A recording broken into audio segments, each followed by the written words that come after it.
Terima kasih, selamat siang. Assalamualaikum warahmatullahi wabarakatuh. Bapak Ibu sekalian yang berada di Hotel Regis dan juga para pemirsa semuanya. Siang hari ini untuk sesi yang ketiga, kita akan membahas terkait dengan sektor perbankan dan asuransi. Nah, kami undang untuk naik ke atas pentas Bapak Sunarso dari Bank Rakyat Indonesia. Kemudian Bapak Heri Gunardi dari Bank Syariah Indonesia. Kemudian Bapak Royke Tumilar dari Bank BNI TBK dan juga Pak Omar dari Prudential Syariah, Asuransi Prudential Syariah. Silakan Pak Nak. Di sini. Kemudian Pak Heri di situ. Ya, sesuai dengan urutannya. Baik, terima kasih atas kehadirannya di siang hari ini. Jadi memang ekonomi outlook CNBC ini selalu ditunggu-tunggu karena ingin mengetahui perspektif dari para bankers dan juga di sini ada satu dari asuransi ya. Mungkin pertanyaan pertama nih buat semua narasumber. Kan kalau kita lihat ekonomi global dikatakan resesi, tapi semua orang tadi Bu Sri Mulyani juga mengatakan bahwa Indonesia masih bisa tumbuh antara 48 sampai 5,1% paling tidak begitu ya. Nah, perbankan juga kalau kita lihat RBB-nya ketika masuk ke OJK itu rata-rata pertumbuhannya masih 10% gitu. Jadi artinya itu optimisme gitu ya. Nah, mungkin pertanyaan buat semua narasumber adalah bagaimana perspektif ekonomi khususnya adalah mungkin pada RBB-nya di tahun ini dan apa sih tantangannya yang dirasakan untuk tahun 2023. Mungkin Pak Narso dulu silakan. Baik, terima kasih Bu Afi. Selamat siang Bapak Ibu semua para peserta apa ini namanya? Economic Outlook. Economic Outlook 2023. Gitu ya. Baik, kalau ditanya tentang bagaimana dari perspektif bankir ya, terutama ini bankir Himbara kebetulan ya, tiga-tiganya. Tentang tantangan ekonomi di 2023. Saya cuma mau mengatakan begini, kita itu pertama kali bersyukur ya bahwa di tengah mungkin tantangan yang datang dari global kan hiperinflasi lah, terus kemudian kemungkinan resesi lah, dan kemudian tensi geopolitik antara Rusia dan Ukraina, dan kemudian tantangan disruption di value supply chain dan lain-lain ya. Tetapi dalam situasi itu kemudian ada Bloomberg sudah membuat simulasi bahwa peluang Indonesia untuk resesi itu 3% gitu. Dan kemudian berdasarkan data historis, kalau peluang resesi itu di bawah 20%, hampir dibilang tidak resesi. Itu dulu, maka itu kita syukuri. Oleh karena itu saya mungkin bisa berkesimpulan bahwa kita mungkin memiliki ekonomi yang cukup solid ya. Dan kemudian oleh karena itu kita mesti optimis, namun tidak boleh terlena gitu. Karena memang tantangannya juga masih ada. Jadi yang penting adalah bahwa kita mengandalkan sumber-sumber pertumbuhan di domestik, terutama datangnya itu dari dua hal. Jadi konsumsi rumah tangga ya itu, dan kemudian drivernya lebih dari 54% loh. Betul, kontribusinya terhadap GDP itu konsumsi rumah tangga. Maka penting untuk mendorong penguatan, strengthening di daya beli masyarakat. Nah nanti sebelum ditanya saya sudah jawab. Oh kalau begitu bankir bagaimana memandangnya? Kita tetap optimis dan perbankan kita juga solid. Oleh karena itu pesan pertama ini daripada nanti kelupaan gitu ya.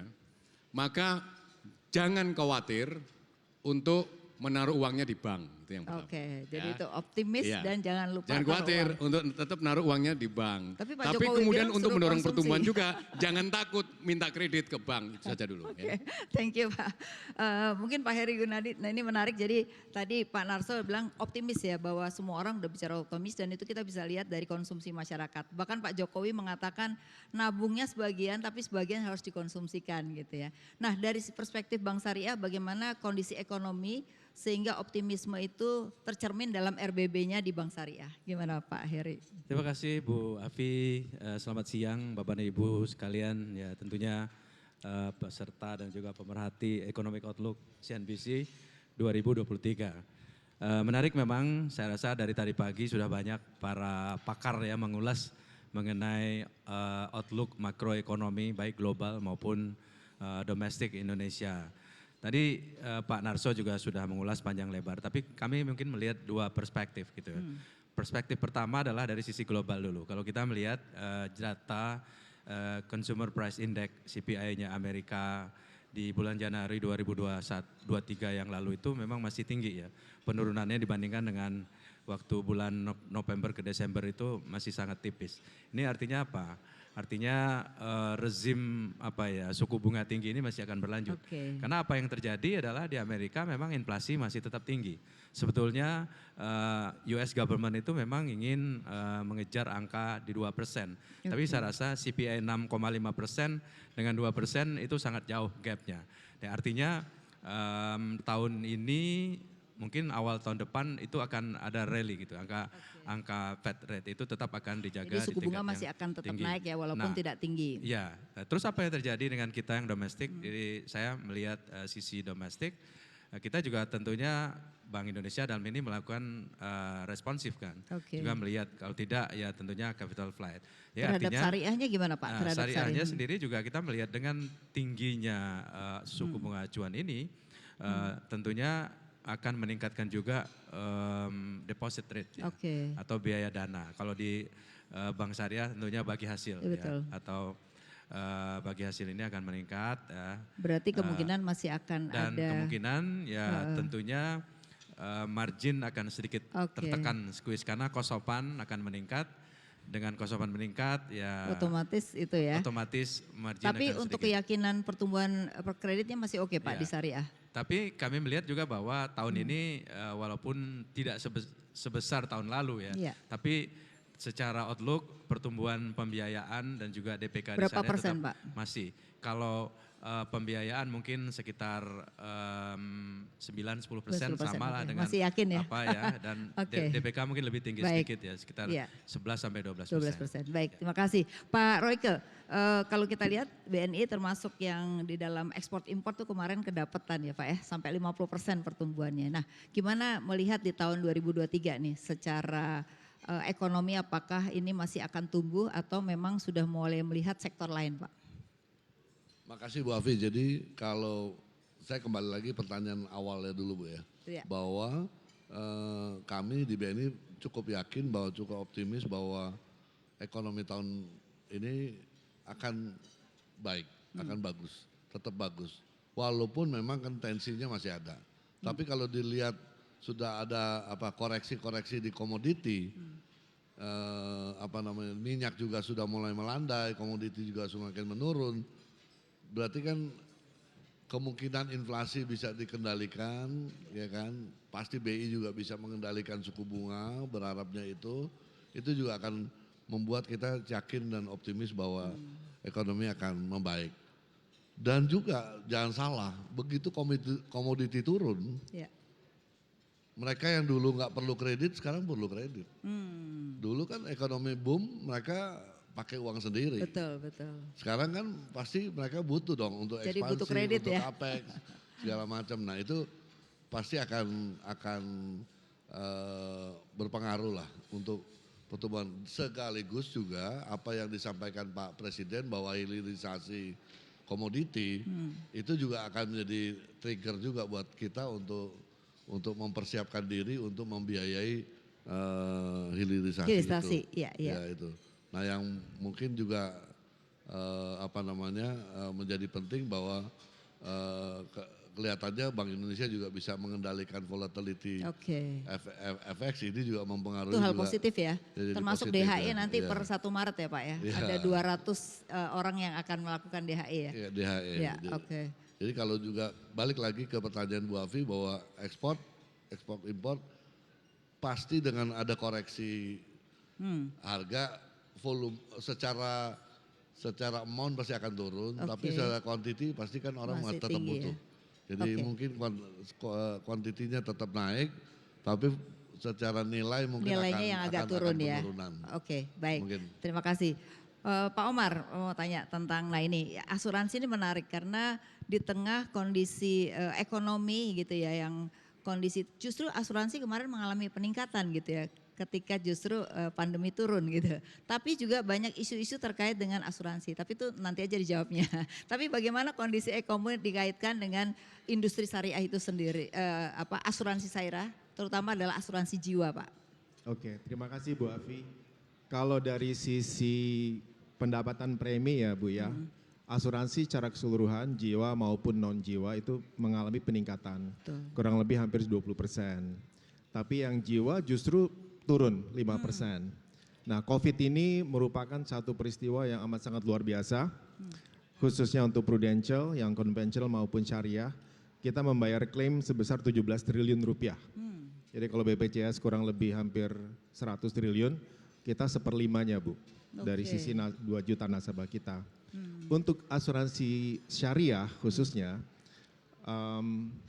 kita mengalami peningkatan dari industrinya. Kalau yang konvensional mengalami penurunan, tapi syariah justru tumbuh 10%. Tapi kata kunci di sini dengan makro dan global konteks yang ada unsur inflasinya, ada suku bunga Fed yang meningkat, bagaimana menjaga daya beli masyarakat supaya tidak turun ya. Itu kata kuncinya. Ya, oke, baik, terima kasih. Nah, sekarang baru saya mau masuk pendalaman. Nah, Pak Narso, ini menarik ya, karena saya catat laba BRI 2022 ini naik signifikan, hampir 67%, 51 triliun. Kredit tumbuh sampai dengan totalnya 1.100 triliun ya Pak ya. Kemudian aset juga meningkat. Nah, yang menarik adalah ketika pandemi kan justru UMKM itu banyak yang tutup. Tapi kemarin 2022 begitu cepat, dalam 2 tahun sudah meningkat lagi dan itu kredit terhadap UMKM-nya tuh cukup tinggi. Nah 2023 gimana nih Pak sektor UMKM sendiri? Baik, mungkin pertama yang ingin saya sampaikan bahwa laba BRI memang naik 67% ya, mencapai 51 triliun rupiah. Dan sebenarnya faktor penentu dari laba itu adalah satu, murahnya biaya dana. Yang kedua, keberhasilan transformasi kita memurahkan overhead. Ya. Yang ketiga adalah ada bantuan juga dari OJK ya, relaksasi untuk penentuan kolektivitas kredit, sehingga itu kita juga dengan restrukturisasi kemudian kita bisa memurahkan cost of credit gitu. Nah, sekarang selain itu apa?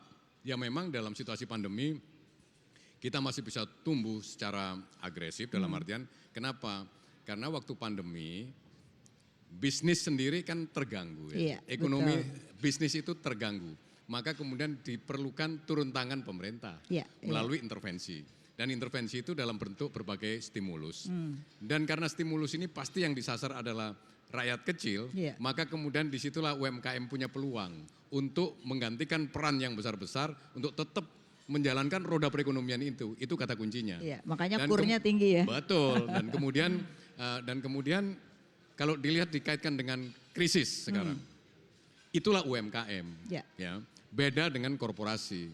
Kalau korporasi, mereka punya cash flow yang kuat ya, terus kemudian punya bantalan yang tebal, punya aksesibilitas cukup baik kemana-mana. Sehingga korporasi kalau ada krisis itu biasanya kenanya belakangan. Ya. Tapi jangan lupa, pingsan terus siumannya sembuhnya juga belakangan gitu lama.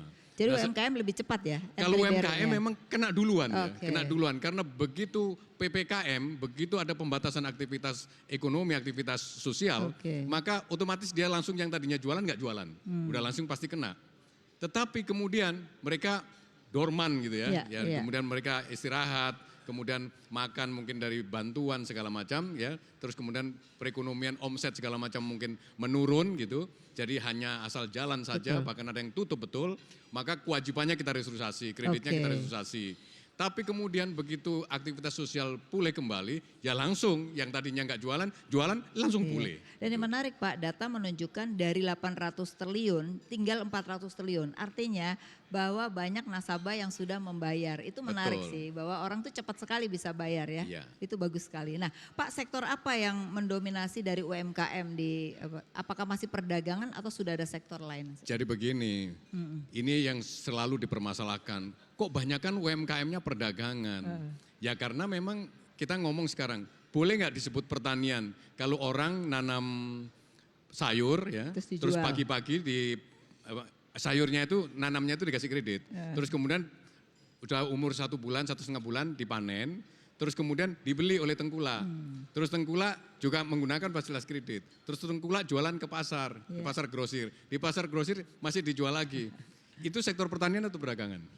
Iya, Nah, perdagangan. jadi nggak penting menurut saya mempersoalkan Yang itu. penting. Yang penting adalah produksi sampai dikonsumsi itu berjalan lancar. Oke. Udah itu. Nah, sekarang ditanya sektor apa yang paling dominan? Saya kira tetap adalah sektor yang paling Pertanian dasar. dan Itu dasar. yang berhubungan dengan pangan, Ya.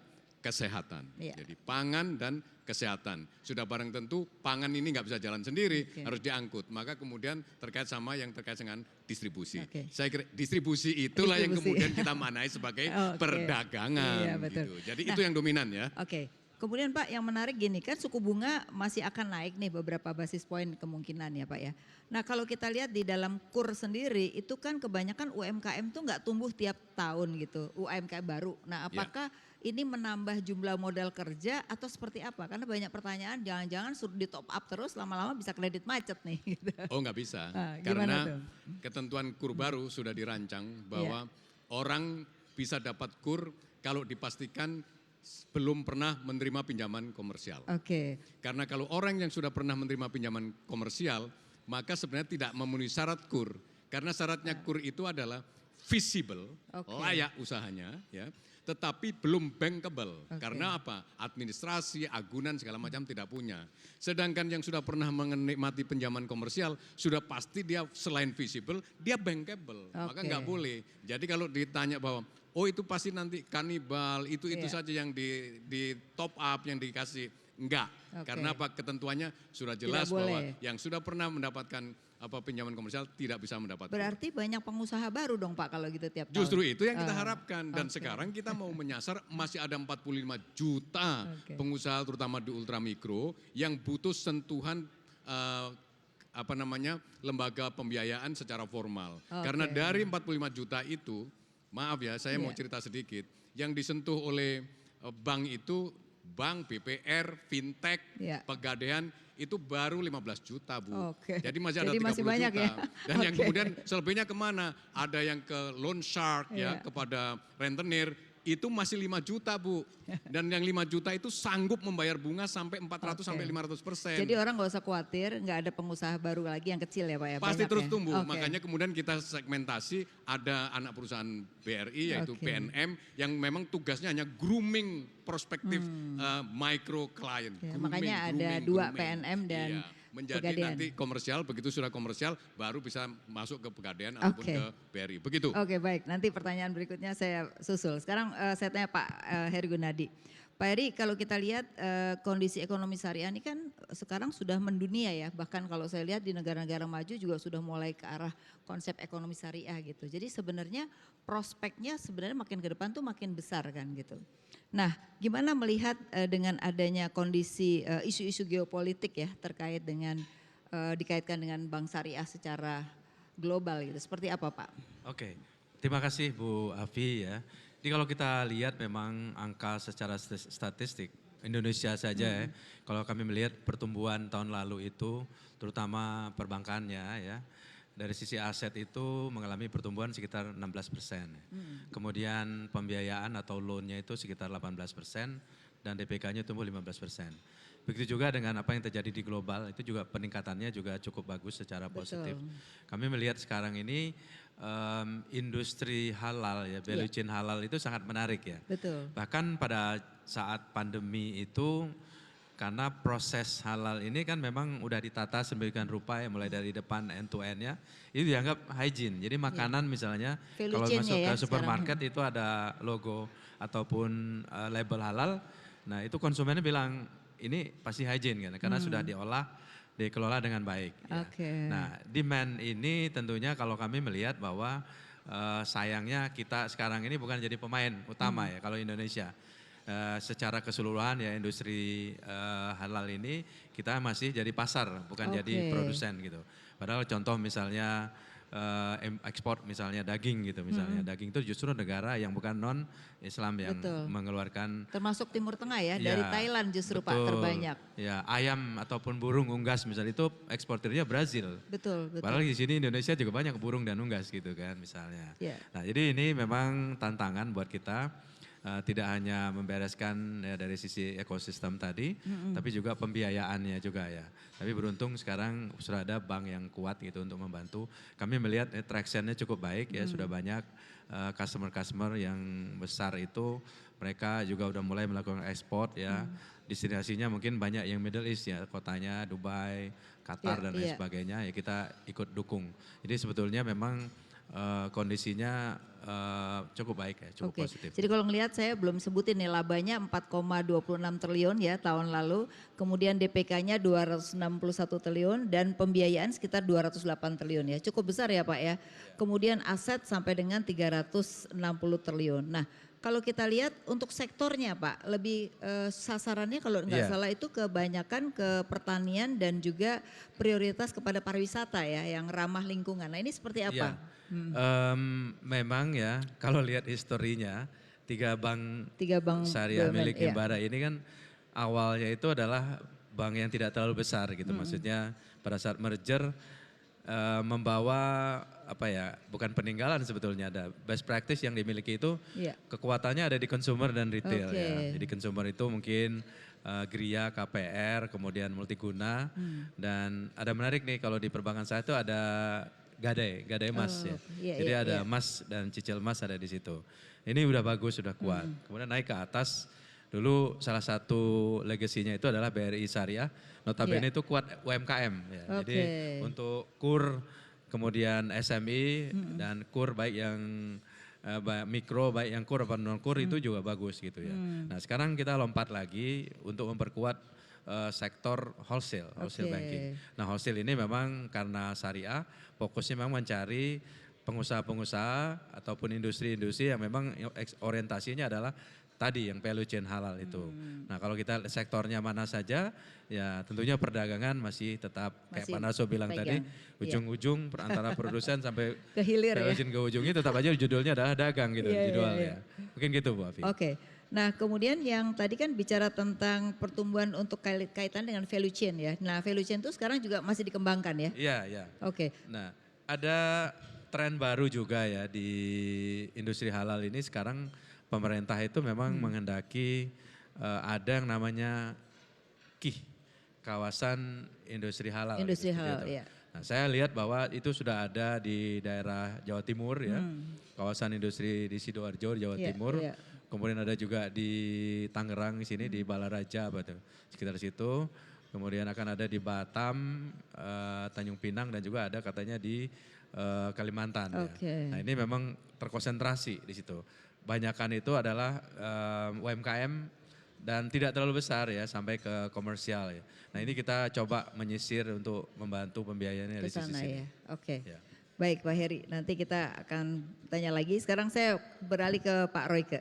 Ya Pak Royke, ini saya sebutkan juga BNI dengan tahun 2022 diakhiri dengan laba 18,3 triliun, kredit 646 dan DPK 769.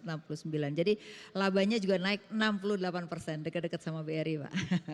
Baik Pak, nah transaksi yang menarik kan di tahun lalu tuh ekspor importnya tumbuh sampai 50% ya Pak. Itu satu hal yang luar biasa karena memang kita tahun 2022 itu cukup besar justru ekspornya. Nah kemudian di tahun ini dengan tadi yang sudah Bapak sebutkan ada reopening dari China, kemudian juga kalau kita lihat walaupun harga komoditas agak turun, Bapak masih melihat seperti apa nih BNI melihatnya untuk ekspor impor di tahun ini seperti apa? Karena kan arah pembiayaan akan banyak ke sana ya Pak. Silakan Pak. Memang BNI itu banyak fokus di ekspor impor. Jadi memang ke depan kita masih cukup optimis dengan dengan program hilirisasi ini ya pertumbuhan ekspor memang luar biasa, terutama di nikel ya, kemarin dan besi ya, dan tumbuhnya lebih. Mungkin akan terjadi adjustment karena harga juga turun, tapi dorongan pemerintah untuk hilirisasi ini kan cukup kenceng ya. Jadi saya cukup optimis bahwa para pengusaha juga akan berusaha semaksimal mungkin untuk bisa ekspor barang-barangnya, kalau enggak kan kena berhenti ekspor dengan barang Iya, iya. raw materialnya dia. Jadi itu yang mungkin kalau ekspor import yang besar-besar itu. Nah kita juga punya program namanya Ekspora, yang itu membantu UMKM untuk ekspor Oke. platform itu, dan kita nggak gampang tapi berjalan cukup bagus. Jadi ada perkembangan. pendampingan gitu ya untuk eksportir Iya, yang kita baru-baru. pendampingan. Dan kita sekarang mulai fokus misalnya sekarang dengan bea cukai, dengan airline, kita Oke. coba bantu supaya bagaimana kemudahan-kemudahan kepada UMKM untuk ekspor itu bisa terjadi. Iya, Mereka banyak yang nggak tahu tuh kemudahan-kemudahan ekspor di mereka. Iya, iya. Yang kedua juga kita juga akan coba, mungkin klasik lah, seorang sering bilang banyak restoran Indonesia di luar tapi bumbunya beda. Nah Iya. kita juga akan coba masuk ke sana bagaimana menggarap industri ini, dan kita akan kasih kredit juga kalau yang mau buka restoran dengan bumbu juga di standarisir di sini. Iya, iya. Dan kita bantu dengan bea cukai, dengan airline untuk dorong supaya ada ini, dan Pertumbuhan mudah-mudahan itu ekspor. akan jadi apa ya, awal yang baik untuk supaya kita bisa jadi makanan Indonesia lebih dikenal di Oke, jadi di kulineran luar. ya di luar ya Pak ya. Iya. Nah kalau dilihat dari tadi bicara tentang ekspor import, salah satu pengembangan ekspor itu kan berbasis hilirisasi Pak ya. Jadi ada bauksit, kemudian nanti kalau kita lihat nikel akan menjadi baterai dan lain-lain. Nah ini sejauh mana terkait salah satunya adalah smelter yang juga jadi diributin Pak Jokowi ini. Ini seperti apa sih Pak potensi ke arah sana untuk pembiayaan? Ya memang yang penting juga kita juga nyiapin tim saya juga yang ngerti industrinya. Kalau nggak ngerti juga repot ya. Betul, Satu, betul. kita nyiapin kapabilitas dari tim BNI untuk masuk ke sektor hilirisasi. Iya. Kedua juga kita harus ngerti komoditi ini.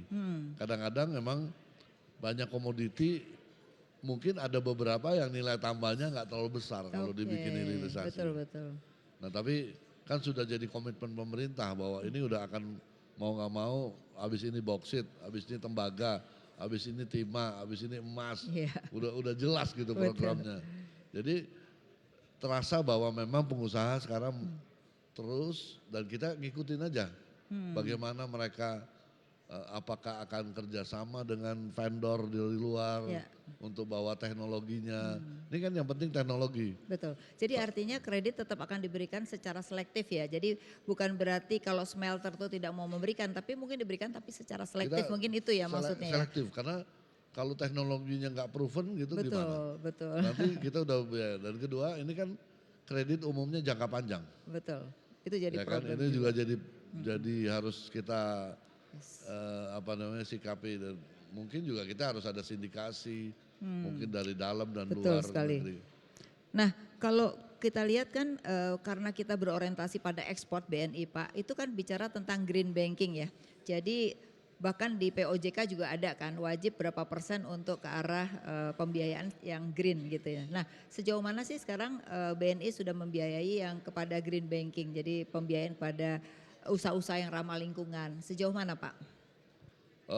Kita cukup besar ya pembiayaan untuk di ramah lingkungan ini udah cukup, karena BNI sudah cukup lama untuk masuk di area green financing. Financing ya. Dan kita tahun lalu sudah nerbitin bond green bond pertama di Oke, Indonesia Bu, iya, yang iya. denominasi rupiah.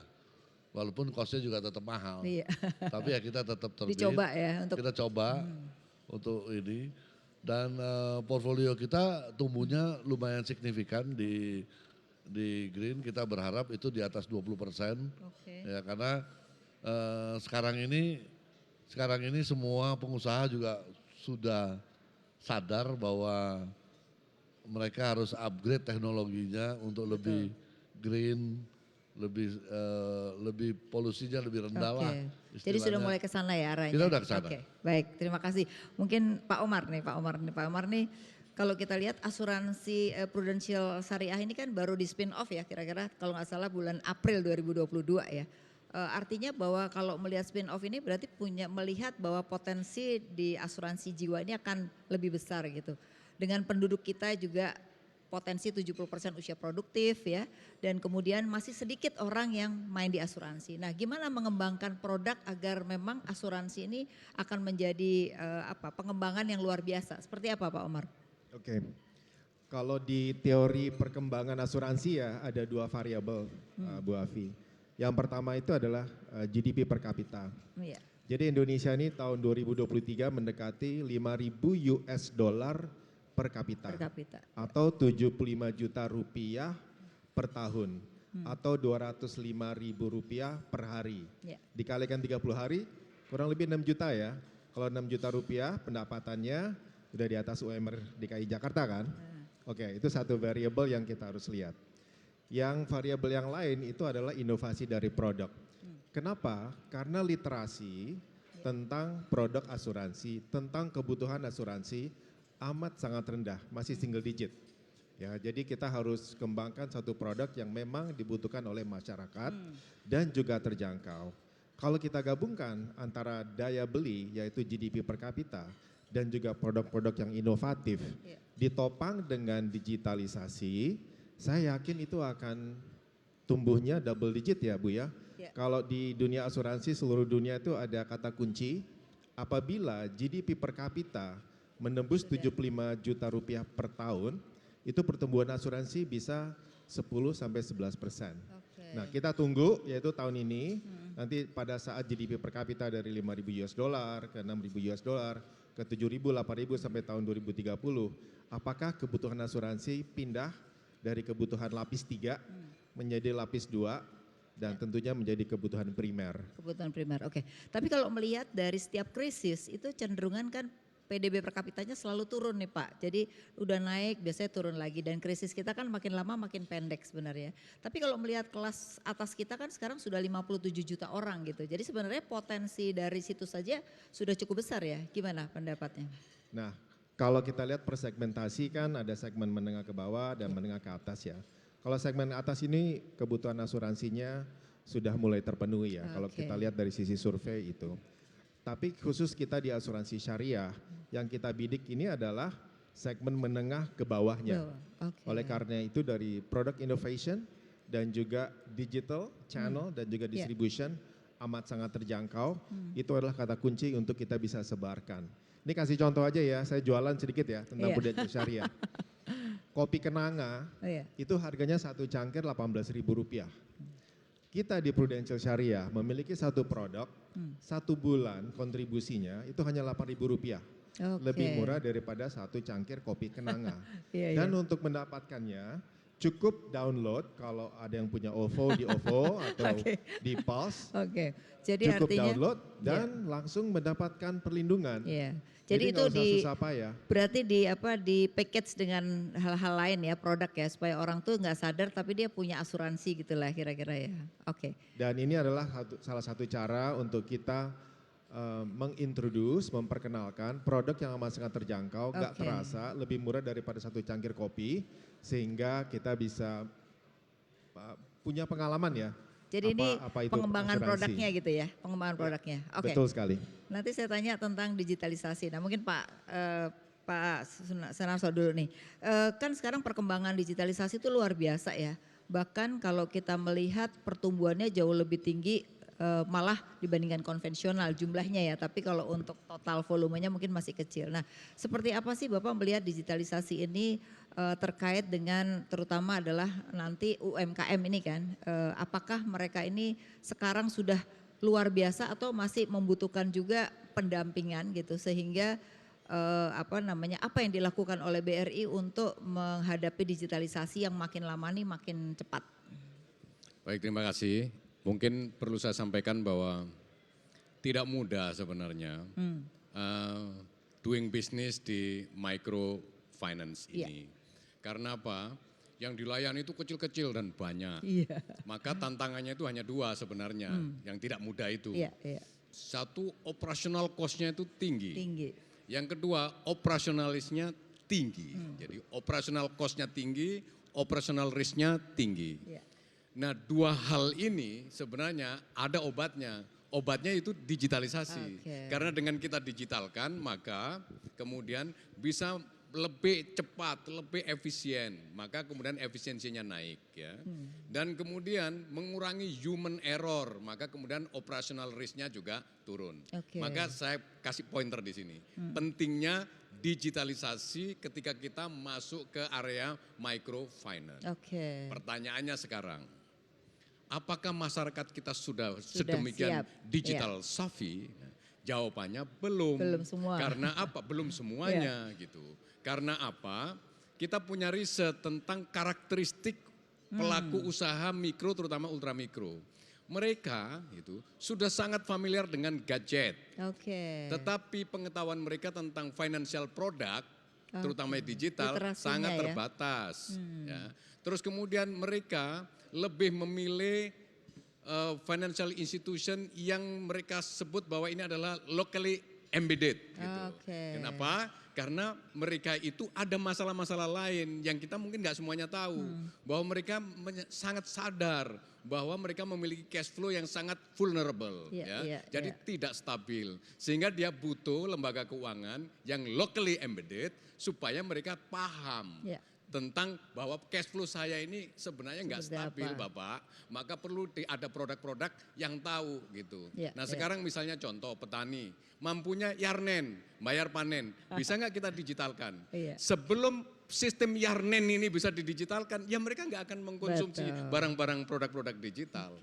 Oleh karena itu gitu, tentang digitalisasi, yang kami lakukan di BRI adalah ya, kita harus mengerjakan digitalisasi untuk antisipasi satu masyarakat yang sudah digital, ya kan?